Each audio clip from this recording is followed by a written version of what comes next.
Hello movie lovers, আশা করি সবাই বেশ ভালো আছেন। ফাইনালি নেটফ্লিক্সের টপ রেটেড সিরিজ লুপিনের সিজন 3 নিয়ে চলে আসলাম। তবে একদম ঠান্ডা মাথায় দেখবেন, কারণ এই সিজনে আপনারা এমন সব দুর্দান্ত চুরির ঘটনা দেখতে পারবেন যেগুলো কিনা আগের দুইটা সিজনের চেয়ে অনেক বেশি থ্রিল্ড আর সাসপেন্সে ভরপুর। কিন্তু যারা আগের দুইটা সিজন দেখেননি তারা পিন কমেন্টে দেওয়া লিঙ্ক থেকে সেগুলো আগে দেখে নিন। আর যারা অলরেডি দেখেছেন তারা ধূপধাপ ভিডিওতে একটা করে লাইক দিয়ে সিজন 3 এর উড়াধুরা কাহিনী দেখা শুরু করুন। আগের দুইটা সিজনে আমরা দেখেছিলাম মিস্টার পেলিগ্রিনি নেকলেস চুরির মিথ্যা মামলায় অ্যাসেনের বাবাকে ফাঁসিয়েছিল, আর এই অপমান সহ্য করতে না পেরে অ্যাসেনের বাবা আত্মহত্যা করে। তবে এর ঠিক 25 বছর পর অ্যাসেন তার বাবার মৃত্যুর প্রতিশোধ নিতে প্যারিসের লুভর মিউজিয়াম থেকে সেই নেকলেসটাই চুরি করে যেটা দিয়ে তার বাবাকে ফাঁসানো হয়েছিল। সেই সাথে অ্যাসেন তার বুদ্ধি খাটিয়ে একের পর এক এমন কিছু ঘটাতে থাকে যার ফলে আসল সত্য উন্মোচন হয়ে মিস্টার পেলিগ্রিনি ও কমিশনার গ্যাব্রিয়েলকে জেলে যেতে হয়। কিন্তু এরই মধ্যে পেলিগ্রিনির পোষা গুন্ডা লিওনার্দো হত্যার ঘটনায় অ্যাসেন এমনভাবে ফেসে যায় যে কারণে তার নাম পুলিশের মোস্ট ওয়ান্টেড লিস্টে চলে আসে। ফলে শুরু হয় অ্যাসেন ভার্সেস পুলিশের চোর পুলিশ খেলা। আর এখানেই মূলত সিজন 2 শেষ হয়েছিল। তো সিজন 3 এর শুরুতে আরি পোরাভা নামের এক বিশেষ ধরনের কালো মুক্তা দেখানো হয়। কালো মুক্তা তো এমনি দামি জিনিস, কিন্তু এই আরি পোরাভা মূলত দুনিয়ার সবচেয়ে মূল্যবান জিনিসগুলোর মধ্যে একটা। কারণ 1847 সালে এটার মাধ্যমেই চুক্তি করে ফ্রান্স আর তাহিতির মধ্যকার যুদ্ধ থেমেছিল, তাই এটাকে ফ্রান্সে অমূল্য সম্পদ হিসেবে বিবেচনা করা হয়। তো যারা এটাকে সংগ্রহে রেখেছিল তারা দীর্ঘদিন সেটা এক জায়গায় রাখার পরে সিকিউরিটি ইস্যুর কারণে এখন অন্য জায়গায় শিফট করার কথা ভাবছিল। আর এই দায়িত্ব দেওয়া হয় মাইকেল নামের একজনকে। অথরিটি কোনোরকম পাবলিসিটি না করেই একদম চুপে চাপে এই কাজটা করতে চাইছিল, তাই কোনোরকম গার্ড ছাড়াই মাইকেলকে দিয়ে একটা সুটকেসে করে মুক্তাটা পাঠানো হয়। তো মাইকেল যখন গাড়িতে করে যাচ্ছিল তখন তার কাছে সিকিউরিটি টিমের নামে একজন ফোন করে। সে মাইকেলকে জানায় তার গাড়ির ড্রাইভার একটা অপরাধী সংগঠনের সাথে জড়িত, সে তাকে মেরে মুক্তটা নিয়ে পালিয়ে যাবে। তাই তাদের প্ল্যানে কিছুটা চেঞ্জ আনা হয়েছে। মাইকেল যেন এখনই গাড়ি থেকে নেমে কাছের মেট্রো স্টেশনে যায় এবং তারপর দক্ষিণগামী ট্রেনে উঠে পড়ে। মাইকেল কথা মতো সেটাই করে। মেট্রো স্টেশনে গিয়ে সে বুঝতে পারে তাকে কেউ ফলো করছে, তাই সে আরও সতর্ক হয়ে যায়। ট্রেন আসতেই সে উঠে পড়ে এবং তাকে ফলো করা লোকটাও একই বগিতে উঠে বসে। ট্রেন যখন পরের স্টেশনে থামে তখন লোকটা মাইকেলের কাছাকাছি আসে, আর ট্রেন ছেড়ে দেওয়ার লাস্ট মোমেন্টে লোকটা মুক্তাটা নিয়ে বেরিয়ে যায়। কিন্তু মাইকেল আর ট্রেন থেকে নামার সুযোগ পায় না, সে ভেতর থেকেই চিল্লাতে থাকে। এদিকে মুক্তা চুরি করা লোকটা হাসতে হাসতে চলে যায়। আর এই মুক্তা চুরি করা লোকটা আর কেউ না, বরং এই সিরিজের মাস্টার মাইন্ড অ্যাসেন। আসলে এই ঘটনাটা ছিল 2017 সালের। এরপর সিনটা কাট হয়ে আমাদের 2021 সালে নিয়ে আসা হয়। পেলিগ্রিনির হাট চুরির ঘটনার প্রায় বছরখানেক পেরিয়ে গিয়েছে। অ্যাসেন এখন মার্সেল ছদ্মবেশ নিয়ে থাকে, কারণ তার নামে এখনও ওয়ারেন্ট জারি হয়ে আছে। অ্যাসেন বাইরে থেকে এসে টিভিটা চালু করেই দেখতে পায় তার স্ত্রী সন্তানকে নিয়ে নিউজ দেখাচ্ছে। তার কৃতকর্মের জন্য তার স্ত্রী সন্তানকে পাবলিকের অনেক হ্যারাসমেন্টের শিকার হতে হচ্ছে। এসব দেখে অ্যাসেন রেগে যায় এবং আবারও ফ্রান্সে ফেরার সিদ্ধান্ত নেয়। অ্যাসেন তাই সেদিনই ফ্রান্সে ফেরে এবং তার স্ত্রী ক্লেয়ারকে দেখা করার জন্য মেসেজ দেয়। তবে ক্লেয়ার অ্যাসেনকে দেখে একদমই খুশি হয় না। অ্যাসেনের জন্য তাদের যে ভোগান্তি পোহাতে হচ্ছে তাতে সে অ্যাসেনের উপরে খুবই আপসেট ছিল। অ্যাসেন ক্লেয়ার এবং রাউলকে নিয়ে ফ্রান্স থেকে চলে যাওয়ার কথা বলে, কিন্তু ক্লেয়ার তাতে রাজি হয় না, বরং সে অ্যাসেনকে কাপুরুষ বলে চলে যায়। তো ক্লেয়ারের ব্যাপারে আপসেট হয়ে অ্যাসেন বন্ধু বেঞ্জামিনের সাথে দেখা করে। অ্যাসেন বলে সবকিছু সমাধানের জন্য তার কাছে একটা প্ল্যান আছে, তবে তার আগে সে একটা ধামাকা করতে চায়, আর সেটা হলো কালো মুক্তাটা চুরি করা।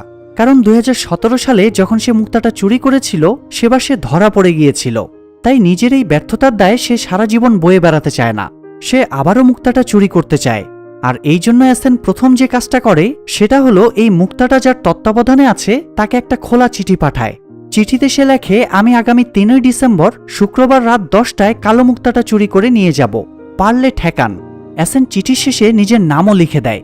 চিঠি পড়ে মিস্টার ইম্বার্টের মাথায় হাত উঠে যায়। সে অফিসার সোফিয়া আর তার ফোর্সকে খবর পাঠায়। সোফিয়া এসে মিউজিয়ামের সিকিউরিটি বাড়িয়ে দিতে বলে এবং চিঠির কথাটা গোপন রাখতে বলে। তারপরে সোফিয়া সিসি ক্যামেরা চেক করে এবং দেখতে পায় অ্যাসেন নিজেই চিঠিটা ডেলিভারি দিতে এসেছিল। এতে সে বুঝতে পারে অ্যাসেন ইচ্ছে করেই তার চেহারা ক্যামেরাতে দেখিয়েছে, অর্থাৎ তার বড় কোনো প্ল্যান আছে। এদিকে উত্তেজনা ছড়িয়ে দিয়ে অ্যাসেন তার ছেলে রাউলের বাস্কেটবল খেলা দেখতে যায়, কিন্তু বাবার কৃতকর্মের জন্য রাউলের সাথে অন্যরা খুব খারাপ ব্যবহার করছিল, এমনকি কোচও তাকে নিচু চোখে দেখছিল। গ্যালারিতে বসে এসব কাণ্ড দেখে অ্যাসেন রাগে ফুঁসতে থাকে।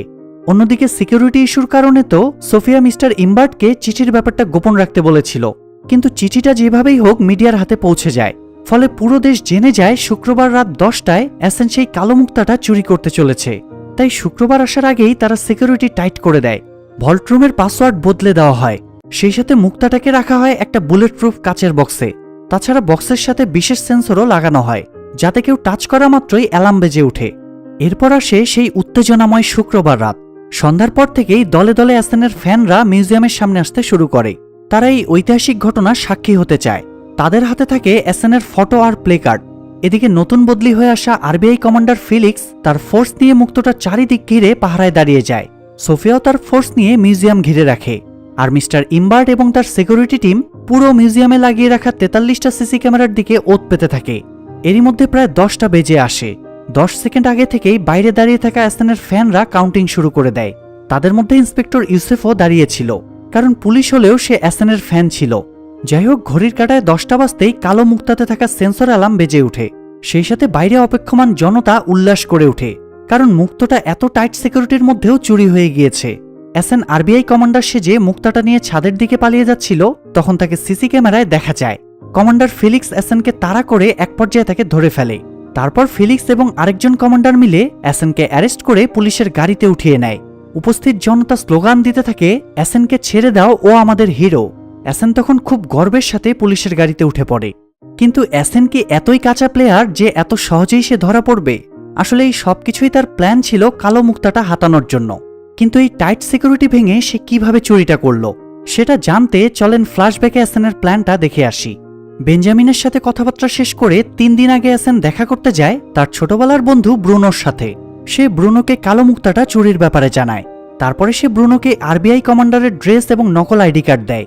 অর্থাৎ কমান্ডার ফিলিক্স হিসেবে যে কিনা কালো মুক্তাটাকে সিকিউরিটি দিচ্ছিল সে আসলে ব্রুনো ছিল, যাকে কিনা এসএনই সেখানে পাঠিয়েছিল। যাই হোক, ব্রুনো কমান্ডার ফিলিক্স সেজে মিস্টার ইম্বার্টের ভরসার পাত্র হয়ে যায়। তারপরে সে তাকে কনভিন্স করে ভল্ট রুমের পাসওয়ার্ড চেঞ্জ করায়, আর সেই পাসওয়ার্ড দূরের বিল্ডিং থেকে দূরবীন দিয়ে এসএন দেখে নেয়। এমনকি চিঠির একটা কপি মিডিয়াতে এসএনই পাঠিয়ে দেয়, যাতে এটা নিয়ে পুরো শহরে একটা শোরগোল পড়ে যায়। এরপরে আসে শুক্রবার রাত। ব্রুনোর সাথে কমান্ডারের বেশ ধরে এসএন আর বেঞ্জামিনও সেখানে ঢুকে পড়ে। ব্রুনো ইম্বার্টকে বলেছিল মুক্তাটা বুলেট প্রুফ কাচের মধ্যে আছে, কিন্তু সেটা আসলে একটা মিথ্যা কথা ছিল। সে সিকিউরিটির নাম করে মুক্তাটা একদম অরক্ষিত করে রেখেছিল। আর তাই 10টা বাজতেই এসএন মুক্তাটা হাত বাড়িয়ে বের করে নেয়, আর সেন্সর থাকায় অ্যালার্ম বেজে ওঠে। তারপরে এসএন পালানোর ভান করে, কিন্তু সে জানতো এত টাইট সিকিউরিটি ভেঙে পালানো পসিবল না, তাই সে ধরা পড়ার ভান করে। আর ব্রুনো এবং বেঞ্জামিন কমান্ডার সেজে এসএনকে গ্রেফতার করার নাটক করে নিজেদের গাড়িতে উঠিয়ে নেয়। আর এভাবে এসএন একরকম অসম্ভব পরিস্থিতি থেকেও পারফেক্ট প্ল্যানের মাধ্যমে মুক্তটা চুরি করতে সফল হয়। যাই হোক, কিছু দূর গিয়ে তারা এসএনকে নামিয়ে দেয়। এসএন তাদের প্ল্যান অনুযায়ী পরবর্তী জায়গায় দেখা করার কথা বলে একটা বিল্ডিংয়ে উঠে যায়, কিন্তু সে ছাদের উপর দিয়ে পালানোর সময় স্নাইপারদের টার্গেটে চলে আসে। তারা সোফিয়াকে অ্যালার্ট করলে সোফিয়া সেখানে ফোর্স পাঠিয়ে দেয়। নিচে পুলিশের গাড়ি দেখে এসএন এক ছাদ থেকে অন্য ছাদে লাফ দেওয়ার সময় হাত ফসকে একদম নিচে পড়ে যায়। মানুষ দ্রুত ছুটে এসে দেখে এসএনের নিথর দেহ পড়ে আছে। তবে এটা বেদনাদায়ক নাকি রহস্যজনক তা আমরা একটু পরেই বুঝতে পারবো। তো এপিসোড 1 শেষ হয়ে এপিসোড 2 এর শুরুতে দেখা যায় বেঞ্জামিন এবং সিজন 2 এর সেই ফিলিপ ডাক্তার সেজে এসএনকে হাসপাতালে নিয়ে যায়। তারা এসএনের লাশ মর্গে নিয়ে গিয়ে ফরেন্সিক ডাক্তার ভার্নেসকে বলে এটা এসএনের লাশ, তার একটা পোস্টমর্টেম রিপোর্ট বানাতে হবে। এ সময় সোফিয়া আর ইউসেফ সেখানে ক্রস চেক করার জন্য আসে। বেঞ্জামিন ডাক্তার আসতে দেখে ভেতরের একটা ঘরে লুকিয়ে পড়ে, কারণ তাকে তো তারা আগে থেকেই চিনত। যাই হোক, এসএনের লাশ চোখের সামনে দেখেও ইউসেফ কিছুতেই বিশ্বাস করতে পারছিল না সে মারা গিয়েছে। সে ডাক্তার ভার্নেসকে বলে স্টেথোস্কোপ দিয়ে এসএনের হার্টবিট দেখার জন্য। ডাক্তার ভার্নেস চেক করে বলে এসএন সত্যিই মারা গিয়েছে। এটা জানার পর তাদের আর কিছুই করার থাকে না। পুলিশরা বিচলিত হয়েছিল, কারণ তারা এসএনের বডি বা কোনো জিনিসপত্র থেকে কালো মুক্তাটা খুঁজে পাচ্ছিল না। তবে শুধুমাত্র ইউসেফ সেই কালো মুক্তার চেয়ে এসএনের মৃত্যুকে নিয়ে বেশি বিচলিত ছিল। সে তার মৃত্যুটা মানতে পারছিল না। তাই ইউসেফ সাংবাদিক ফ্লেয়ারের সাথে দেখা করে এবং এসএনের মৃত্যুর ইনভেস্টিগেশনের জন্য দুজনে একটা ডিল করে। তো পরের দিন এসএনের ফিউনারাল আয়োজন করা হয়। পুরো দেশ ততক্ষণে জেনে গিয়েছে এসএন মারা গিয়েছে, কিন্তু ফিউনারালে এসেও ইউসেফ আবারও নিজের সন্দেহের কথা বলে।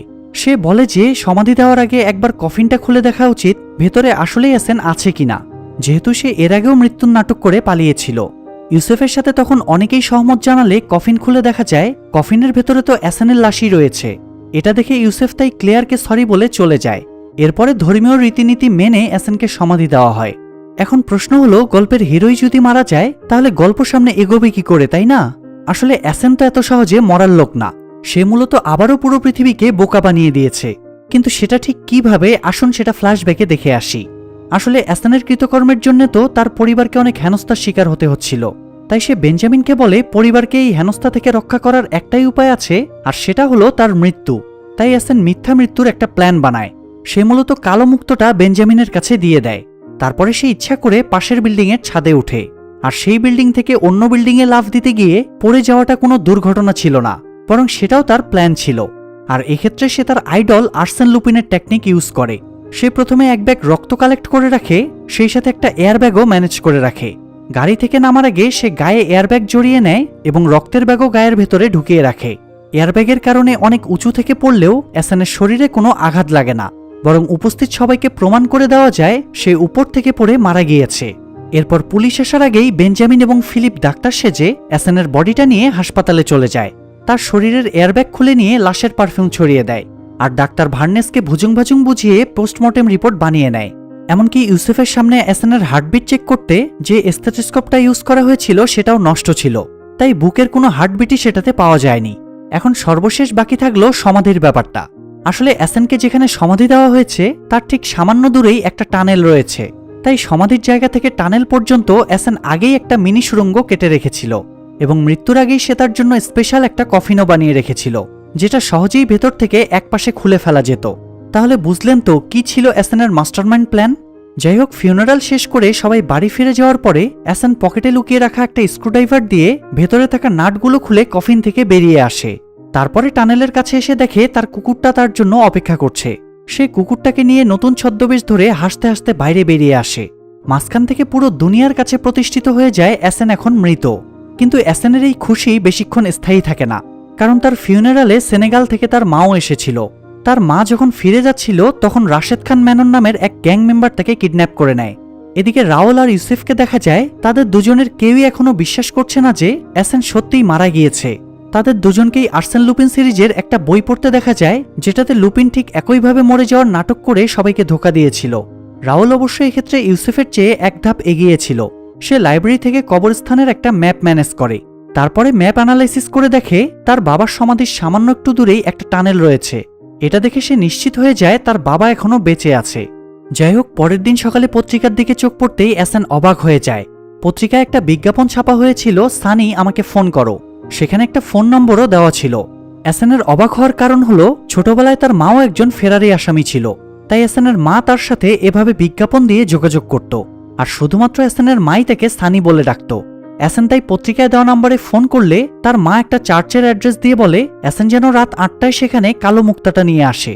এটা শুনে অ্যাসেন বেশ বিচলিত হয়ে পড়ে, কারণ গত 25 বছর ধরে তার মায়ের সাথে তার কোনো যোগাযোগ ছিল না, অথচ আজ তাকে এইভাবে দেখা করতে বলছে কেন। অ্যাসেন বুঝে যায় সে যে মারা যায়নি এই ব্যাপারটা আরও কেউ জানে, তাই সে বেঞ্জামিনের কাছে গিয়ে কালো মুক্তাটা ফিরিয়ে নেয়। বেঞ্জামিন তখন বলে এটা বিক্রির জন্য 20 মিলিয়নের ডিল হয়ে গিয়েছে। তবুও অ্যাসেন ডিল বাতিল করতে বলে মুক্তটা নিয়ে চার্চে যায়। সে চার্চে গিয়ে দেখে সেখানে কেউই নেই, তাই সে একটা চেয়ারে বসে পড়ে। তখন মোবাইলের রিং বেজে উঠলে সে টেবিলের নিচ থেকে একটা মোবাইল পায়। সে ফোনটা রিসিভ করতেই তার মা বলে তাকে কিডন্যাপ করা হয়েছে, তাই অ্যাসেন যেন মুক্তাটা দান বাক্সের মধ্যে রেখে চলে যায়, তা না হলে তারা ওনাকে মেরে ফেলবে। মাকে বাঁচাতে বাধ্য হয়ে অ্যাসেন তখন মুক্তাটা সেখানে রেখে বেরিয়ে যায়। আর এপিসোড 2 এখানেই শেষ হয়। এপিসোড 3 এর শুরুতে একজন চোরকে দেখা যায়, যে কিনা সিসকো নামের এক গ্যাংস্টারের বাড়িতে ঢুকে একদম দিন দুপুরে তার দামি একটা গাড়ি চুরি করে নিয়ে পালিয়ে যায়। সিসকো সাথে সাথেই তার লোকজনদের লাগিয়ে দেয় চোরটাকে ধরার জন্য, কিন্তু চোরটা দ্রুত তাদের নাগালের বাইরে চলে যায়। চোরটা গাড়িটা নিয়ে গিয়ে অ্যাসেনকে দেয়। তারপরে অ্যাসেন আবারও নতুন একটা ছদ্মবেশ নিয়ে সিসকোর বাড়িতে ফিরে আসে এবং তার গাড়িটা তাকে ফিরিয়ে দেয়। বিনিময়ে সে সিসকোর দলে কাজ করার আগ্রহের কথা জানায়। সিসকো অ্যাসেনকে ভিতরে নিয়ে গিয়ে তার পরিচয় জিজ্ঞেস করলে অ্যাসেন বলে তার নাম হলো নুরু, সে এতদিন জেলে ছিল, রিসেন্টলি ছাড়া পেয়েছে। সিসকো তখন তার সাথে একটা গেম খেলে। সে কার্ড রেখে অ্যাসেনকে একটা কার্ড চুজ করতে বলে। যদি সে সঠিক কার্ড সিলেক্ট করতে পারে তাহলে তাকে দলে নেওয়া হবে। অ্যাসেন তখন একটা কার্ড চুজ করে এবং সঠিক কার্ডটাই উঠে। যদিও এখানেও অ্যাসেনের হাতের খেল ছিল, মানে ওই কার্ডটা সে আগেই নিজের সাথে নিয়ে এসেছিল। যাই হোক, সিসকো তখন তার ড্রাইভার হিসেবে অ্যাসেনকে তার দলে কাজে রেখে দেয়। সিসকোর ক্লাব থেকে বেরিয়ে অ্যাসেন লুকিয়ে সিসকোর মায়ের ঘরে ঢোকে, কারণ সেখানে একটা দুর্লভ পেইন্টিং আছে যেটা বোস্টন থেকে 1990 সালে চুরি হয়ে গিয়েছিল। মূলত এই পেন্টিংটা চুরি করতেই অ্যাসেন এত ঝামেলা করে এখানে এসেছে। কারণ গতদিন চার্চ থেকে বেরিয়ে অ্যাসেন যখন বেঞ্জামিনের কাছে গিয়ে তার মায়ের ব্যাপারে কথা বলছিল, তখন তার ফোনে একটা মেসেজ আসে। তাকে বলা হয় সিসকোর বাড়িতে থাকা চেস টোর্টোনিয়ের পেন্টিংটা 3 দিনের মধ্যে এনে দিতে, তা না হলে তার মাকে মেরে ফেলা হবে। তাই প্ল্যান করে অ্যাসেন সিসকোর গ্রুপে জয়েন করে। যাই হোক, সিসকোর মা দীর্ঘদিন যাবৎ ক্যান্সারে আক্রান্ত। অ্যাসেনকে রুমে ঢুকতে দেখে তিনি তার সাথে গল্প শুরু করে দেন, কারণ সচরাচর ওনার রুমে কেউ আসে না। অ্যাসেন গল্পের ফাঁকে পেন্টিংটা ভালো করে দেখছিল। এ সময় সিসকোর লোকেরা চলে আসে এবং অ্যাসেনকে জিজ্ঞেস করে সে এখানে কি করছে। অ্যাসেন বলে সে বাথরুম খুঁজতে গিয়ে ভুলে এখানে চলে এসেছে। এরপরে সে চলে যাওয়ার সময়ে ইনান নামে সিসকোর এক লোকের মোবাইল চুরি করে নিয়ে যায়, কারণ সে প্রথম থেকেই অ্যাসেনকে সন্দেহ করছিল। তাই অ্যাসেন বাইরে যেতেই সেও তার পিছু নেয়। অ্যাসেন সেটা বুঝতে পেরে এদিক সেদিক তাকে ঘুরাতে থাকে। এর এক ফাঁকে অ্যাসেন ইনানের ফোনটা থেকে বেঞ্জামিনের নম্বরে ফোন দিয়ে রাখে। এরপরে অ্যাসেন রাস্তায় একটা মেয়েকে কিছু টাকা আর ইনানের ফোনটা দিয়ে বলে একটু পর ওই দোকান থেকে একটা বলদ বের হবে, সে যেন মোবাইলটা তাকে দেয়। তারপরে ইনান বের হতেই মেয়েটা তাকে মোবাইলটা দিয়ে বলে এটা রাস্তায় পড়ে গিয়েছিল। তো সন্ধ্যায় অ্যাসেন সিসকোর ক্লাব ঘরে এসে বসেছিল। তখন ইনান এসে সিসকোকে অ্যাসেনের নামে বিচার দেয় আর বলে সে তার মায়ের ঘরে ঢুকেছিল, সেই সাথে তার চলাফেরাও সন্দেহজনক। তখন অ্যাসেন উঠে ইনানকেই ফাঁসিয়ে দেয় আর মিথ্যা করে বলে গতকাল আমি যখন বাইরে গিয়েছিলাম তখন ইনান কাউকে ফোন করে আর 2 মিনিটের ভেতর পুলিশ এসে আমাকে জিজ্ঞাসাবাদ শুরু করে। বিশ্বাস না হলে ওর ফোন চেক করে দেখেন।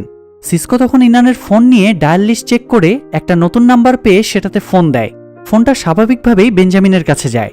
বেঞ্জামিন তখন ফোন রিসিভ করে বলে উঠে হ্যালো, আমি ডিভি হারুন বলছি। ফলে অ্যাসেনকে ফাঁসাতে গিয়ে ইনান উল্টো নিজেই ফেসে যায় আর অ্যাসেন হাসতে হাসতে বেরিয়ে যায়। অ্যাসেন সিসকোর বাড়ি থেকে বের হয়ে বেঞ্জামিনের সিক্রেট ভোল্টে যায়। বেঞ্জামিন সেই সব লোকের ডিটেলস সাজিয়ে রেখেছিল যাদের সাথে অ্যাসেন বিভিন্ন সময়ে টক্কর দিয়েছে। তারা ধারণা করে প্রতিশোধ নিতে এদের মধ্যেই কেউ হয়তো তার মাকে কিডন্যাপ করে তাকে ব্ল্যাকমেল করছে। যাই হোক, অ্যাসেন এআই দিয়ে নতুন একটা ফেস জেনারেট করে। তারপরে সেটা দিয়ে ফেস মাস্ক বানায় এবং সেই মাস্ক পরে পাপন পরিচয় দিয়ে ক্লেয়ার আর রাউলের সাথে দেখা করে। সে রাউলের নতুন বাস্কেটবল কোচ হিসেবে জয়েন করে যাতে বদমাশ ছেলেদের থেকে রাউলকে প্রোটেক্ট করতে পারে। সে ক্লেয়ারের সাথে ফোন নম্বরও এক্সচেঞ্জ করে নেয় এবং যে কোনো প্রয়োজনে তার সাথে যোগাযোগ করতে বলে। তো কাজ সেরে রাতে অ্যাসেন আবারও সিসকোর ক্লাব ঘরে যায়।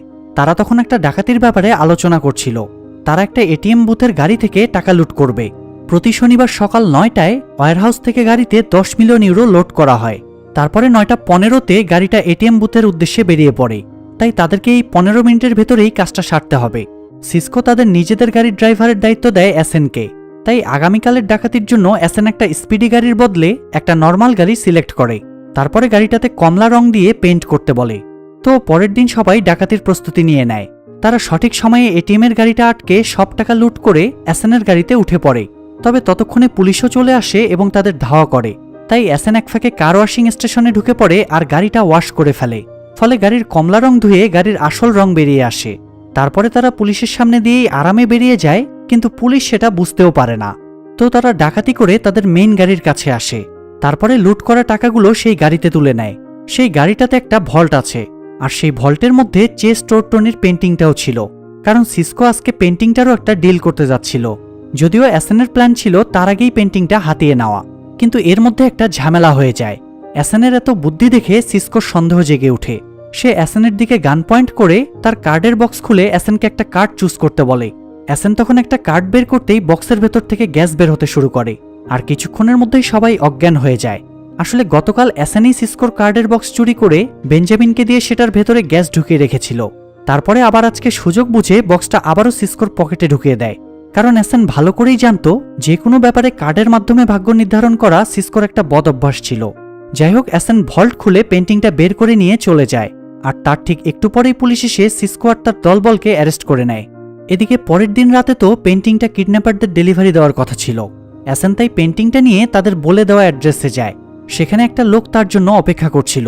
অ্যাসেন পেন্টিংটা তার হাতে তুলে দেওয়ার আগে বলে সে তার মায়ের সাথে একবার কথা বলতে চায়। তার মাকে তারা বাঁচিয়ে রেখেছে নাকি মেরে ফেলেছে না জানা পর্যন্ত সে পেন্টিংটা দেবে না। লোকটা তখন অ্যাসেনকে তার মায়ের সাথে কথা বলিয়ে দেয়, আর অ্যাসেনও তাকে পেন্টিংটা দিয়ে দেয়। তবে এখানেও অ্যাসেন একটা ট্রিক খাটিয়ে রেখেছিল। পেন্টিংয়ে সে বেঞ্জামিনকে দিয়ে একটা ট্র্যাকার লাগিয়ে রেখেছিল। তাই লোকটা পেন্টিং নিয়ে যেদিকে যাচ্ছিল অ্যাসেন তার সিগন্যাল ধরে তাকে ফলো করছিল। লোকটা পেন্টিংটা নিয়ে ইতালিয়া নামের একটা বিল্ডিংয়ে ঢুকে পড়ে। অ্যাসেনও সেখানে পৌঁছে যায়। বেঞ্জামিন অ্যাসেনকে নিষেধ করে ভেতরে ঢুকতে, কিন্তু অ্যাসেন তার কথা না শুনে ভেতরে ঢোকার সিদ্ধান্ত নেয়।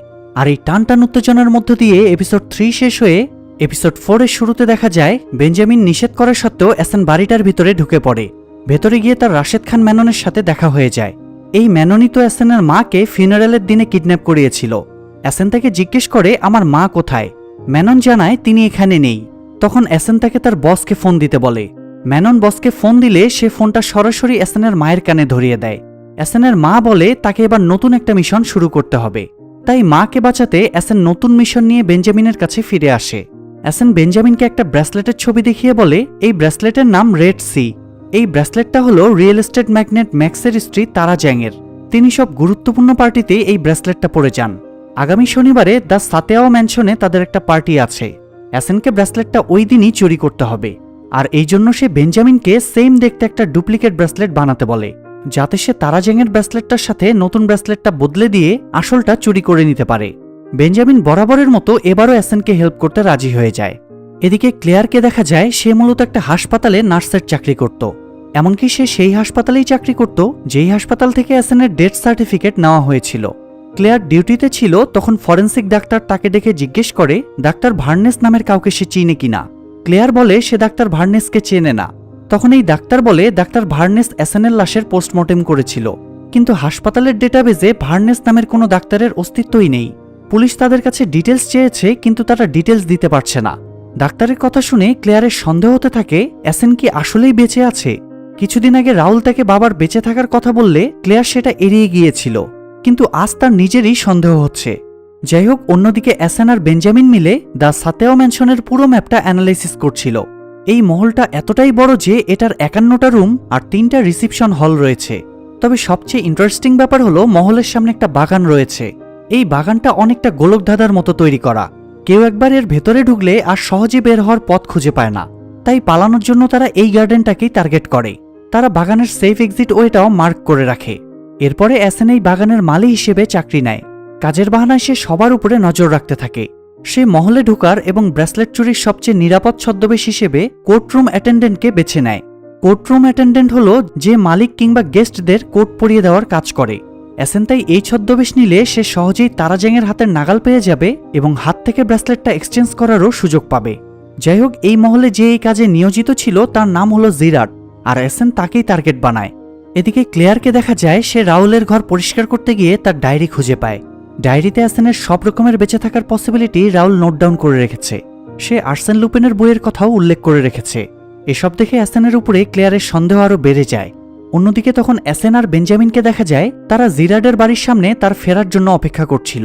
কিছুক্ষণের মধ্যে জিরাড বাড়িতে ফিরে আসলে এসেন সেলুলার টেকনিশিয়ান পরিচয় দিয়ে তার কাছে যায়। এসেন তাকে বোঝায় পাশের টাওয়ারে ইনস্টলেশনের কাজ চলবে, তাই আগামী শনিবার সন্ধ্যা 6টা থেকে মাঝরাত পর্যন্ত মোবাইল টাওয়ার এবং ওয়াইফাই বন্ধ থাকবে। আর এসেন যে এই ব্যাপারে জিরাটকে ইনফর্ম করেছে সেটার প্রমাণ হিসেবে সে জিরাটকে দিয়ে একটা কাগজে সই করিয়ে নেয়। জিরাট না বুঝে সেই কাগজে সই করে দেয়, অথচ সে বুঝতেও পারেনি নিজের অজান্তেই সে তার রেজিগনেশন পেপারে সাইন করে দিল। যাই হোক, এদিকে ক্লেয়ার আর্সেন লুপিনের লাইব্রেরিতে যায়। সে আর্সেন লুপিনের উপরে লেখা এডিথ সোনেক বইটা খুঁজতে থাকে, কারণ এই বইতেই আর্সেন লুপিন বিল্ডিং থেকে ঝাঁপিয়ে পড়ে ফলস মৃত্যুর টেকনিক ইউজ করেছিল। কিন্তু এই বইটার লাস্ট কপিটাও তার সামনেই অন্য একটি মেয়ে নিয়ে যায়। মেয়েটি বইটা নিয়ে নিজের ক্যাফেতে বসে, তাই ক্লেয়ার তখন বইটা চুরি করার কথা ভাবে। এই জন্য সে মেয়েটার কাছে গিয়ে একজন ওয়েটারকে ধাক্কা দেয়। এতে মেয়েটার গায়ে কিছুটা ড্রিঙ্কস ছিটকে পড়ে, তাই ক্লেয়ার মেয়েটিকে সরি বলার বাহানায় বইটা চুরি করে নিয়ে চলে আসে। অন্যদিকে দেখা যায় বেঞ্জামিন তারা জ্যাংয়ের ব্রেসলেটের মতো হুবহু দেখতে একটা ব্রেসলেট বানিয়ে ফেলেছে। ব্রেসলেট পরে এসেন আর বেঞ্জামিন কোট পরানোর ছলে কিভাবে ব্রেসলেটটা এক্সচেঞ্জ করতে হবে সেই প্র্যাকটিসও করে নেয়। সেদিন শনিবার ছিল, তাই সন্ধ্যা থেকেই পার্টির আয়োজন শুরু হয়ে যায়। প্রথমে এসেন জিরাটকে তার বাড়িতে আটকে রাখার ব্যবস্থা করে। জিরাট মহলের জন্য বের হতে গিয়ে দেখে তার গাড়ির টায়ার পাংচার, তাই সে ঘরে ফিরে গিয়ে টেকনিশিয়ানকে ফোন দিতে গেলে মোবাইলেরও কোনো নেটওয়ার্ক পায় না, কারণ এসেন আগে থেকেই তার দেয়ালের সাথে নেটওয়ার্ক জ্যামার লাগিয়ে রেখেছিল। জিরাটের এ সময় মনে পড়ে কয়েকদিন আগে তো সেলুলার টেকনিশিয়ান থেকে জানিয়ে গিয়েছিল আজকে সন্ধ্যা থেকে মোবাইল নেটওয়ার্ক আর ওয়াইফাই অফ থাকবে। এদিকে মহলে ততক্ষণে গেস্টরা আসতে শুরু করে। এসেন আর বেঞ্জামিনও কোর্টরুম অ্যাটেন্ডেন্ট সেজে ভেতরে চলে যায়। কিছুক্ষণের ভেতরে সেই রিয়েল এস্টেট ম্যাগনেট ম্যাক্স এবং তার স্ত্রী তারা জ্যাং চলে আসে। তারা জ্যাং তখন হাতের ব্রেসলেটটা পরেই ছিল। সে মহলে ঢুকে নিজের কোটটা খুলে এসেনকে রাখতে দেয়। পার্টি শেষে আবার সে ফেরার আগে কোটটা পরে নেবে, তাই এসেন আর বেঞ্জামিন কোটটা নিয়ে অপেক্ষা করছিল কখন পার্টিটা শেষ হবে। এ সময় ইভেন্ট ম্যানেজার তাদেরকে হঠাৎ দেখে ফেলে। সে তাদের জিজ্ঞেস করে, তোমাদের তো আগে কখনো দেখিনি, তোমরা কারা, আর জিরাডই বা কোথায়? এসেন জানায় জিরাড চাকরি ছেড়ে দিয়েছে, তাই জিরাডের স্থলে তারা চাকরি পেয়েছে। এসেন ম্যানেজারকে জিরাডের সাইন করা সেই রিজাইন লেটারটা দেখায়, তাই ম্যানেজার আর তাদের সন্দেহ না করে চলে যায়। কিছুক্ষণ পরে পার্টি শেষ হয়ে যায়। এসেন আর বেঞ্জামিন তারা জ্যাংকে কোট পরানোর সময় ফাইনালি ব্রেসলেটটা এক্সচেঞ্জ করে নেয়, কিন্তু এ সময় ইচ্ছাকৃতভাবে এসেন আসল ব্রেসলেটটা মেঝেতে ফেলে দেয়, আর এতে সবার নজর সেদিকে চলে যায়। ঘটনার আকস্মিকতায় বেঞ্জামিন কি করবে বুঝে উঠতে না পেরে ব্রেসলেটটা তুলে নিয়ে বাইরে দৌড় দেয়, আর গার্ডরা বেঞ্জামিনকে চোর ভেবে তাড়া করে। এদিকে এসেন নীরবে উপরের ফ্লোরের দিকে হেঁটে চলে যায় আর নিজের ড্রেস এবং গেটআপ চেঞ্জ করে ফেলে। আসলে ব্রেসলেটটা চুরি করা তার মূল উদ্দেশ্য ছিল না, বরং বেঞ্জামিনকে ধোঁকা দিয়ে তাকে ফাঁসানোই তার মূল উদ্দেশ্য ছিল। কারণ সেদিন এসেনের মা মূলত তাকে এই মিশনটাই দিয়েছিল। তার মা বলেছিল কিডন্যাপারদের হাত থেকে ওনাকে বাঁচাতে হলে এসেনকে তার প্রিয় বন্ধু বেঞ্জামিনকে চুরির অপরাধে ফাঁসিয়ে পুলিশ দিয়ে ধরিয়ে দিতে হবে। তাই মাকে বাঁচাতে এসেন বাধ্য হয়ে নিজের বেস্ট ফ্রেন্ডের সাথে এই প্রতারণা করে। তবে কিডন্যাপার এসেনকে এই টাইপের মিশন কেন দিয়েছে সেটা আমরা সামনে জানতে পারবো। যাই হোক, এদিকে বেঞ্জামিন দৌড়ে বাইরে এসে দেখে ততক্ষণে পুলিশ চলে এসেছে, অর্থাৎ ব্রেসলেট চুরির আগেই পুলিশকে অ্যালার্ট করে দেওয়া হয়েছিল। বেঞ্জামিন তখন ব্রেসলেটটা একটা ড্রোনের সাথে আটকে উড়িয়ে দেয়। তারপরে সে বাগানের গোলকধাঁধার ভেতরে ঢুকে পড়ে। সে তাদের প্ল্যান করা পথ দিয়ে সেফ এক্সিটের দিকে যায়, কিন্তু শেষ মাথায় গিয়ে দেখে সেখানে বের হবার কোনো রাস্তা নেই, আর থাকবেই বা কিভাবে? সেই রাস্তাটা তো এসেনই বন্ধ করে দিয়েছে, যাতে বেঞ্জামিন ধরা পড়ে যায়। বেঞ্জামিন কিছু বুঝে ওঠার আগেই তার কাছে পুলিশ চলে আসে। তারপরে পুলিশ যখন তাকে গ্রেফতার করে নিয়ে যাচ্ছিল, তখন সে আর চোখে দেখতে পায় উপরের ঘরে জানালার পাশে এসেন দাঁড়িয়ে আছে। তবে বেঞ্জামিনের সাথে প্রতারণা করে এসেনের মনটা খুব খারাপ হয়ে যায়, তাই সে ক্লেয়ারকে রাউলের বাস্কেটবল কোচ পাপন পরিচয়ে ফোন দেয়। বেশ কিছুক্ষণ তাদের মধ্যে কথাবার্তা হয়। এসেন ক্লেয়ারকে জিজ্ঞেস করে এখন সে কি করছে। ক্লেয়ার জানায় সে আর্সেন লুপিনের একটা বই পড়ছে। এটা শুনে ছলছল চোখেও এসেন হেসে ফেলে। কথা শেষ করে ফোনটা কাটতেই ক্লেয়ারের কাছে হাসপাতাল থেকে ফোন আসে এবং তাকে জানানো হয় তারা সব রকম খোঁজ নিয়ে দেখেছে ডাক্তার ভার্নেস নামের কেউ কখনো এই হাসপাতালে ছিলই না। কথাটা শুনে ক্লেয়ার দ্রুত আর্সেন লুপিনের বইয়ের একটা পৃষ্ঠা বের করে। সেখানে লেখা ছিল আর্সেন লুপিনের মৃত্যু বলে কিছুই নেই। আর এই রহস্য নিয়ে এপিসোড 4 এখানেই শেষ হয়। এপিসোড 5-এর শুরুতে দেখা যায় ইন্সপেক্টর ইউসেফ বেঞ্জামিনকে বুড়োতে নিয়ে গিয়ে জিজ্ঞাসাবাদ করছে।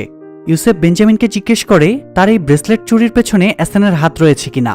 বেঞ্জামিন বেশ কনফিডেন্সের সাথে বলে এসেন তো মারা গিয়েছে। ইউসেফ তখন বেঞ্জামিনকে বোঝায় এসেন তাকে ধোঁকা দিয়েছে, সে ইচ্ছে করেই তাকে ফাঁসিয়েছে, তাই সে যেন এখন বলে দেয় এসেন কোথায় আছে, তাহলে তাকে ছেড়ে দেওয়া হবে। কিন্তু না, বেঞ্জামিন এসেনের ব্যাপারে কোনো মুখ খুলে না। এদিকে এসেনের মাকে দেখা যায় সে আড়াল থেকে কিডন্যাপারদের কথা শুনছিল।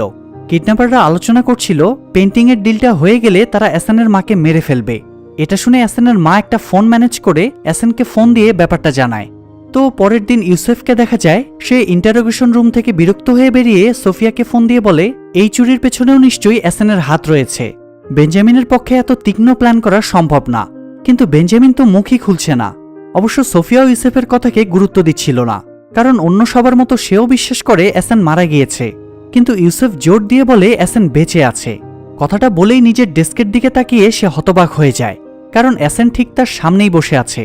ইউসেফ ফোন কেটে দরজা বন্ধ করে দেয়। এসেন জানায় তার ইউসেফের সাহায্য প্রয়োজন, কিন্তু ইউসেফ বলে তোমাকে সাহায্য করা মানে নিজের বিপদ ডেকে আনা, তাই আগে আমি তোমাকে গ্রেফতার করব। এই বলে ইউসেফ এসেনের হাতে হাতকড়া পরিয়ে দেয়। তবে এসেন তখনই আবার হাতকড়া খুলে ফেলে এবং বলে ডন কো পাকাড়না মুশকিল নেই না মুমকিন হ্যায়। এরপরে এসেন তাকে বোঝায় তার মা কিডন্যাপারদের হাতে বন্দী। মাকে মেরে ফেলার হুমকি দিয়ে তাকে দিয়ে একের পর এক চুরি করানো হয়েছে। এসেন তার সাথে ডিল করে ইউসেফ যদি তাকে সাহায্য করে তাহলে সে কিডন্যাপারদের ধরতে পারবে এবং কালো মুক্তা, পেইন্টিং আর ব্রেসলেটটাও পাবে। এমনকি এসেন নিজেও কাজ শেষ করে আত্মসমর্পণ করবে। ইউসেফ এবার এসেনের কথা মেনে নেয় ঠিকই, তবে তাকে দিয়ে একটা স্বীকারোক্তি বানিয়ে নেয়। এসেন ইউসেফকে বিশ্বাস করাতে ইউসেফের ফোনে একটা স্বীকারোক্তি ভিডিও করে। সে বলে আমি এসেন বলছি, আমি মিথ্যা মৃত্যুর নাটক সাজিয়ে সবাইকে ঠকিয়েছি, শীঘ্রই আমি আত্মসমর্পণ করব, তখন আমাকে যে শাস্তি দেওয়া হবে আমি তাই মাথা পেতে নেব। ভিডিও রেকর্ড হয়ে গেলে ইউসেফ ফোনটা নিয়ে নেয় এবং তাকে হেল্প করতে রাজি হয়ে যায়। এরপরে তারা একটা রেস্টুরেন্টে যায়। সেখানে বসে নানান গল্পের ফাঁকে এসেন ইউসেফকে জিজ্ঞেস করে তার কলিগ সোফিয়াকে তার কেমন লাগে। ইউসেফ জানায় সে সোফিয়াকে পছন্দ করে। সে আরও অনেক প্রশংসা করে সোফিয়ার নামে। সব শুনে এসেন রহস্যময় একটা হাসি দেয়। তারপরে তারা কাজের কথায় আসে। তারা সেই কিডন্যাপারদের ধরার প্ল্যান করে, তবে তার আগে তারা পেন্টিংটা বিক্রির ডিল বন্ধ করার কথা ভাবে। এই জন্য তারা দুইজন পুলিশ অফিসার সেজে সেই লোকের সাথে দেখা করে যে ওই কিডন্যাপারদের সাথে পেইন্টিংয়ের ডিল করতে যাচ্ছিল। এই লোকের বাড়িতে অনেক অ্যান্টিক মূল্যবান জিনিস ছিল। অ্যাসেন তার মধ্যে একটা অ্যান্টিক শপিস ইচ্ছে করেই ভেঙে ফেলে এবং বলে যে এটা তো নকল, এরকম নকল জিনিস রাখার জন্য তারা তাকে গ্রেফতার করবে। এটা শুনে লোকটা ঘাবড়ে যায়। তখন দুজনে মিলে লোকটাকে ভিতরে নিয়ে গিয়ে দুটো অপশন দেয়, হয় সে জেলে যাবে, না হয় পেইন্টিংয়ের ডিলটা সে ক্যান্সেল করবে। লোকটা তখন তাদের কথায় রাজি হয়ে পেইন্টিংয়ের ডিলটা ক্যান্সেল করে দেয়। এদিকে ক্লেয়ার জানতে পারে বেঞ্জামিন ব্রেসলেট চুরি করতে গিয়ে ধরা খেয়ে বুড়োতে আছে, তাই সে বেঞ্জামিনের সাথে দেখা করতে যায়। সে বেঞ্জামিনকে মিথ্যা করে বলে অ্যাসেন আমার সাথে কন্ট্যাক্ট করেছে, কিন্তু তুমি আমার কাছে স্বীকার করলে না কেন যে ও বেঁচে আছে? বেঞ্জামিন বলে অ্যাসেন তাকে বলতে বারণ করেছিল। এটা শুনে ক্লেয়ার শিওর হয়ে যায় অ্যাসেন তার মানে বেঁচে আছে। সে আনন্দে হেসে ফেলে, আর বেঞ্জামিন নিজের কপাল চাপড়াতে শুরু করে যে সে কি বোকার মতো কাজ করে ফেলল। যাই হোক, অন্যদিকে অ্যাসেন ইউসেফকে তার বাড়িতে নিয়ে যায়। তারপরে ফেক চুল দাড়ি আর মেকআপ লাগিয়ে তার চেহারাই চেঞ্জ করে দেয়। তারপর অ্যাসেন জাস্টিন পরিচয়ে ফোন দিয়ে বলে সে পেইন্টিংটা কিনতে চায়, তাই ডিল করতে হলে তারা যেন আগামীকাল রাত 10টায় একটা হোটেলে আসে। কথা মতো ইউসেফ জাস্টিন সেজে পেইন্টিংয়ের ডিল করতে চায়। গিয়ে দেখে কিডন্যাপারদের পক্ষ থেকে ডিল করতে ম্যানন এসেছে। দুজনে পেইন্টিংয়ের দামাদামির পরে 20 মিলিয়ন ইউরোতে ডিল কনফার্ম হয়। ইউসেফ তাদের টাকাগুলো দিয়ে দেয়, যদিও সব টাকাই নকল ছিল। যাই হোক, ডিল কনফার্মের আনন্দে সবাই ড্রিঙ্ক করতে শুরু করে। আর ঠিক তখনই সোফিয়া ফোর্স নিয়ে সেখানে আসে এবং সবাইকে গ্রেফতার করে। যদিও ইউসেফ নিজেও পুলিশ আসার ব্যাপারে জানত না, তাই সে নিজের ছদ্মবেশ খুলে সোফিয়াকে বলে সে পেইন্টিংটা উদ্ধার করতেই এখানে এসেছিল। এরপরে বারান্দায় গিয়ে দুজনে এই ব্যাপারে কথা বলে। ইউসেফ অ্যাসেনের বেঁচে থাকার ব্যাপারে বললে সোফিয়া আবারও তার কথা অবিশ্বাস করে। তখন ইউসেফ তাকে অ্যাসেনের স্বীকারোক্তির ভিডিওটা দেখায়, কিন্তু ভিডিও চালু করতেই দেখা যায় এটা সেই ভিডিও যখন রেস্টুরেন্টে ইউসেফ অ্যাসেনের সাথে বসে সোফিয়ার ব্যাপারে প্রশংসা করছিল। আসলে অ্যাসেন তখন গোপনে ইউসেফের কথা রেকর্ড করে নেয় এবং পরে সুযোগ বুঝে ইউসেফের ফোনে নিজের ভিডিওটা ডিলিট করে এই ভিডিওটা ট্রান্সফার করে দেয়। যাই হোক, কিডন্যাপারদের একজন ডিলের সময়ে বাইরে থেকে নজর রাখছিল, আর অ্যাসেনও আড়াল থেকে সেই লোকটার উপর নজর রাখছিল। পুলিশ এসে সব ঝামেলা পাকিয়ে দেওয়ায় লোকটা সেখান থেকে দ্রুত তার বসের কাছে যাচ্ছিল, আর অ্যাসেনও তাকে ফলো করছিল। লোকটা একটা বিল্ডিংয়ে ঢুকলে অ্যাসেন বাইরে থেকে কিডন্যাপারদের আসল বসকে দেখতে পায়, আর তাকে দেখেই সে একদম হতভম্ব হয়ে যায়। এই লোকটার নাম হলো কেলার। অ্যাসেনের বাবা মারা যাওয়ার পরে তার ছোটবেলাটা এই কেলারের কাছেই কেটেছে। কেলারই তাকে আশ্রয় দিয়েছিল। কেলার একটা বক্সিং ক্লাব চালায়। অ্যাসেন তার কাছে বক্সিং এবং চুরিবিদ্যা শিখেছিল। আর এই কেলারের সাথে অ্যাসেনকে ছোটবেলায় তার বন্ধু ব্রুনো আলাপ করিয়ে দিয়েছিল। তারা লোকটাকে গডফাদার বলে ডাকত। তবে সেই গডফাদার তার পেছনে লেগে আছে এটা ভেবে অ্যাসেনের চেহারা বিস্ময়ে ভরে ওঠে। আর এই বিস্ময় নিয়ে এপিসোড 5 শেষ হয়ে এপিসোড 6 এর শুরুতে দেখা যায় জেলের ছাদের উপর থেকে দড়িতে বেঁধে একটা মোবাইল বেঞ্জামিনের সেলে পাঠানো হয়। বেঞ্জামিন ফোনটা হাতে নিতেই কল আসে এবং সে রিসিভ করে। কলটা আসলে অ্যাসেন করেছিল। অ্যাসেন তাকে জিজ্ঞেস করে সে কেমন আছে। বেঞ্জামিন বলে সবই ভালো, শুধু খাবার খেতে পারছে না। তখনই একজন গার্ড বেঞ্জামিনের সেলে খাবার রেখে যায়। বেঞ্জামিন ঢাকনা খুলে দেখে তার প্রিয় খাবারগুলো পাঠানো হয়েছে। সে তাই অ্যাসেনকে থ্যাঙ্কস জানায়। তারপরে সাবধান করে দেয় ক্লেয়ার তার বেঁচে থাকার ব্যাপারে জেনে গিয়েছে। সে কৌশলে তার কাছ থেকে কথাটা জেনে নিয়েছে। অ্যাসেন তখন বেঞ্জামিনকে শীঘ্রই বের করে নিয়ে আসবে বলে ফোনটা কেটে দেয়। তারপরে দেয়ালে লাগিয়ে রাখা তার সম্ভাব্য শত্রুদের পুরো তালিকাটা ছিঁড়ে ফেলে, শুধু কেলারের ফটোটা লাগিয়ে রাখে। অর্থাৎ এখন শুধু কেলারই তার একমাত্র টার্গেট। এদিকে সোফিয়াকে দেখা যায় সে ম্যাননকে জিজ্ঞাসাবাদ করছিল, কিন্তু ম্যানন কোনো মুখ খোলে না। সোফিয়া থেকে অ্যাসেনের ফটো দেখালে সে বলে অ্যাসেন তো মারা গিয়েছে, এর থেকে বেশি সে জানে না। পরের সিনে কেলারকে দেখা যায়। সে তার অ্যাসিস্ট্যান্টকে নির্দেশ দেয় অ্যাসেনের স্ত্রী ক্লেয়ারকে মেরে ফেলার জন্য। অন্যদিকে ক্লেয়ারকে দেখা যায় সে ডিউটি থেকে ফিরছিল। এ সময় সে খেয়াল করে কেউ তাকে ফলো করছে। ক্লেয়ার দ্রুত একটা ক্যাব বুক করে সেটাতে উঠে পড়ে, আর কোচ পাপনকে ফোন দিয়ে বলে সে যেন রাহুলকে নিয়ে সোজা বাড়ি আসে, তার জরুরি কথা আছে। তখন সেই পাপন অর্থাৎ ছদ্মবেশে থাকা অ্যাসেন ছেলেকে নিয়ে বাড়ি ফিরলে ক্লেয়ার বলে তাকে কেউ ফলো করছে। তার ভয় হচ্ছে সে হয়তো তাকে আর রাহুলকে মেরে ফেলবে। অ্যাসেন বলে চিন্তার কিছু নেই, আজ রাতে সে এখানেই থেকে তাদের প্রোটেক্ট করবে। এরপরে তারা রাতের খাবার খায় এবং অ্যাসেনের ভরসায় তারা নিশ্চিন্তে ঘুমিয়ে পড়ে। সকাল হতেই অ্যাসেন বাড়ি থেকে চলে যায়। সকালে রাহুল পানির বোতল খুঁজছিল। তখন ক্লেয়ার ফ্রিজ খুলে পানির বোতল নিতে গিয়ে দেখে সসের বোতলটা উল্টো করে রাখা। এই কাজটা সবসময় অ্যাসেন করত। সে অলওয়েজ সসের বোতল উল্টো করে রাখত।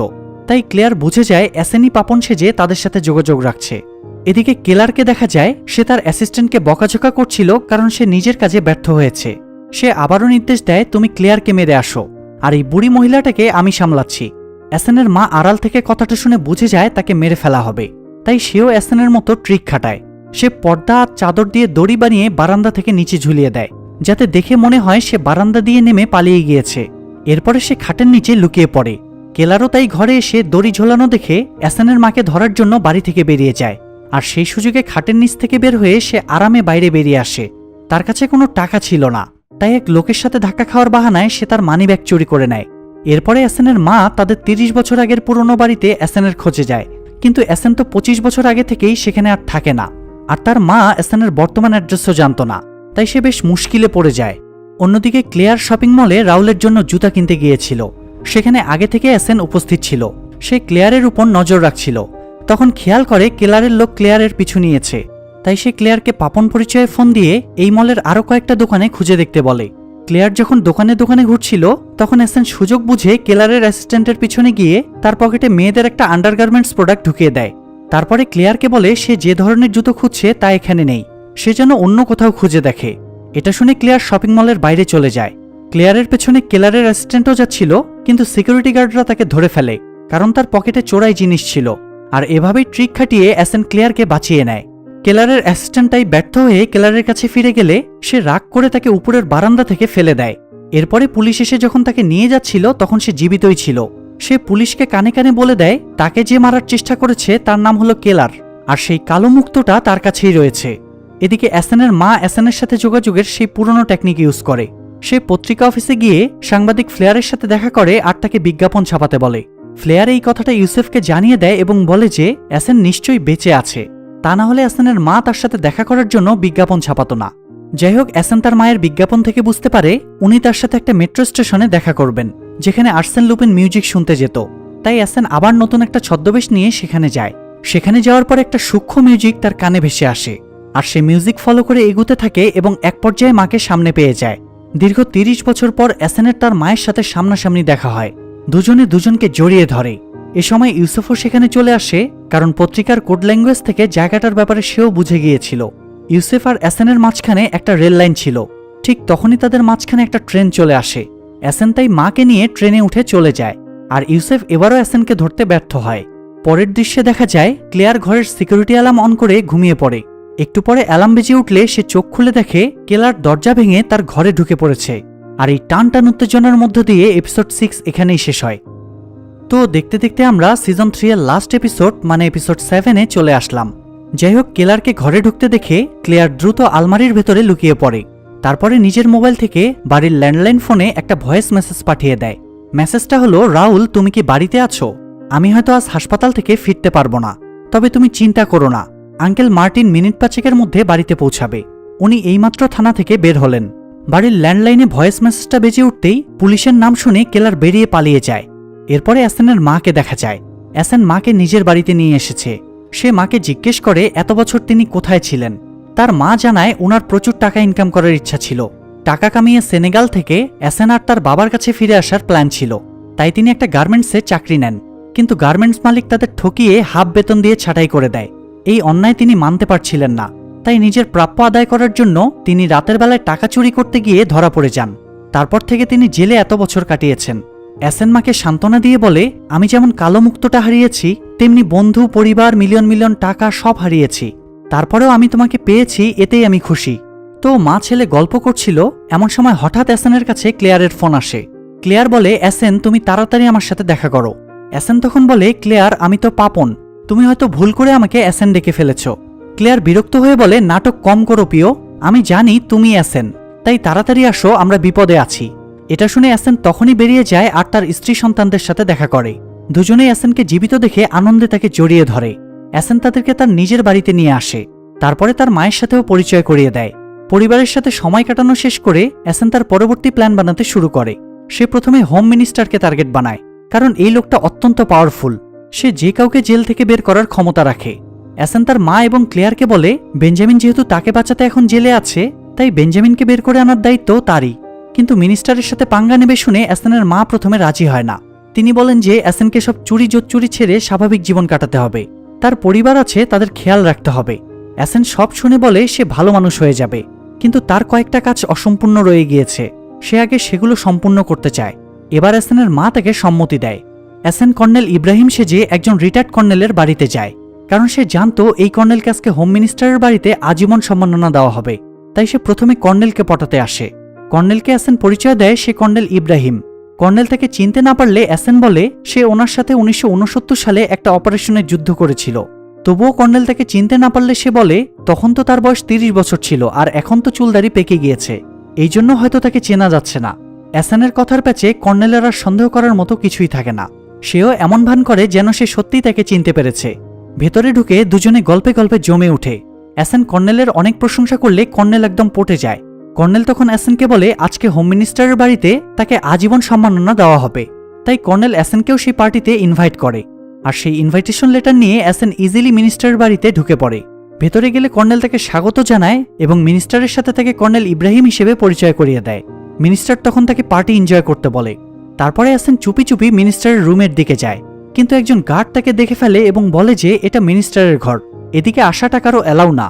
এ সময় অ্যাসেনের মা ছদ্মবেশে ওয়েট্রেসের ছদ্মবেশ ধরে আসে এবং আরেকজন গার্ডের সাথে ধাক্কা খেয়ে ড্রিঙ্কসের বোতল ফেলে দেয়। গার্ড তখন সেটা সামলাতে যায় আর অ্যাসেন এই সুযোগে মিনিস্টারের ঘরে ঢুকে পড়ে। ওই গার্ডটাও বুঝে যায় অ্যাসেন ঘরে ঢুকেছে। সে বাইরে থেকে তাকে ডাকতে শুরু করে, কিন্তু অ্যাসেন সেদিকে নজর না দিয়ে মিনিস্টারের ঘরে প্রমাণ খুঁজতে থাকে যা দিয়ে তাকে ব্ল্যাকমেইল করা যাবে। সে একটা লকার দেখতে পায়।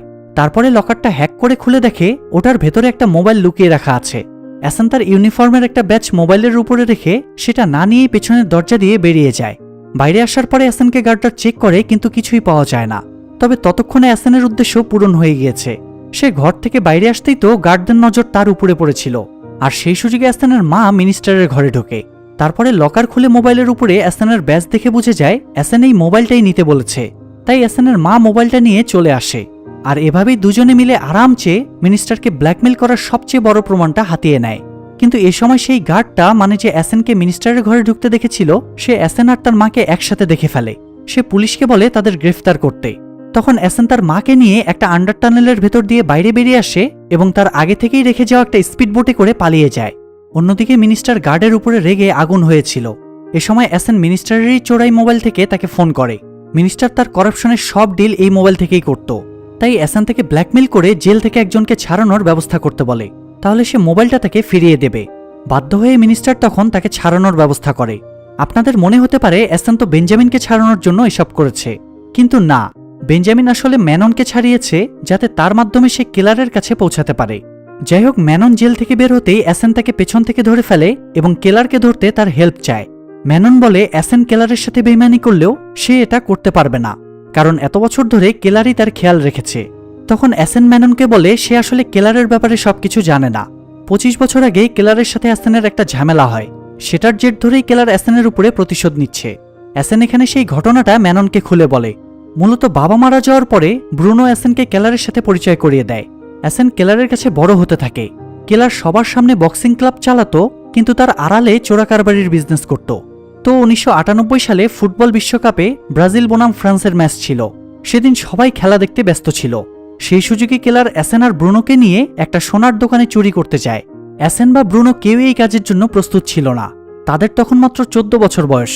তবুও কেলার জোর করে তাদের দোকানের ভেতরে পাঠায়। দুরু দুরু বুকে শেষ পর্যন্ত তারা চুরি করে সব সোনাদানা মুক্ত নিয়ে আসে। কিন্তু ততক্ষণে পুলিশ তাদের ধাওয়া করতে শুরু করে।